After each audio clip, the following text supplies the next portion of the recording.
कृष्णा की राधा के साथ लीलाएं और राधा की कृष्णा के लिए दीवानगी किसी से छुपी नहीं है।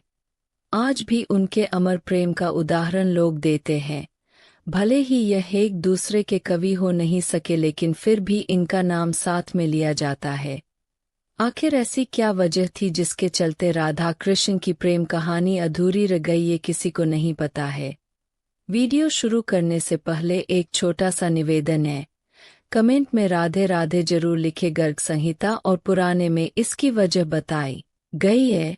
चलिए जानते हैं कि आखिर क्यों नहीं हो सकी राधा कृष्णा की शादी। गर्ग संहिता के मुताबिक कृष्णा जब बचपन में नंद बाबा की गोद में खेल रहे थे, तभी उन्हें एक अद्भुत शक्ति का आभास हुआ जो कोई नहीं बल्कि राधा थी। वो तुरंत ही बाल अवस्था को छोड़कर यमुना अवस्था में आ गए। ऐसा माना जाता है कि इसी समय ब्रह्मा जी ने राधा कृष्णा का विवाह करवाया था। विवाह होने के बाद सब कुछ सामान्य हो गया। विवाह के बाद ही ब्रह्मा जी और राधा जी भी अंतर्ध्यान हो गए और कृष्णा अपनी बाल अवस्था में वापस गए। पुराने के अनुसार जब कृष्णा जी वृंदावन छोड़कर जा रहे थे, तब उन्होंने राधा से वादा किया था कि वे लौट कर आएंगे, लेकिन उनकी मुलाकात रुक्मिणी से हुई, जो माँ ही माँ उन्हें अपना पति मान चुकी थी। जब रुक्मिणी का विवाह किसी दूसरे से कराया जा रहा था, तब कृष्णा जी वहां पहुंच गए और उनसे शादी कर ली। पौराणिक कथाओं के मुताबिक जब राधा कृष्णा बालपन में मिले थे, तभी उन्हें अपने प्रेम का आभास हो गया था। राधा कृष्णा से उम्र में 11 महीने बधाई थी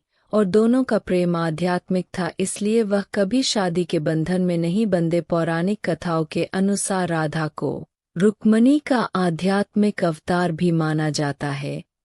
अब इन कथाओं की मान तो राधा कृष्णा का विवाह सीधे तौर पर तो नहीं हुआ, लेकिन दोनों जीवन भर एक दूसरे से प्रेम करते रहे के अनुसार ही राधा का विवाह यशोदा के भाई रयान गोपा से हो गया था और राधा रिश्ते में कृष्णा की मानी लगी थी, इसलिए भी उन्होंने शादी नहीं की थी। ऐसा भी कहा जाता है कि राधा ने अपना घर छोड़ दिया था और एक परछाई अपने घर पर छोड़ी थी, इससे गोपा की शादी की गई थी। कृष्णा जी ने रुक्मिणी से विवाह इसलिए भी किया क्योंकि वे जानते थे कि रुक्मिणी ही राधा है। दरअसल राधा का ही एक स्वरूप रूपमणि का था। तो दोस्तों, उम्मीद करता हूँ आज की जानकारी आपको पसंद आई होगी। मिलते हैं अगले वीडियो में। हर हर महादेव।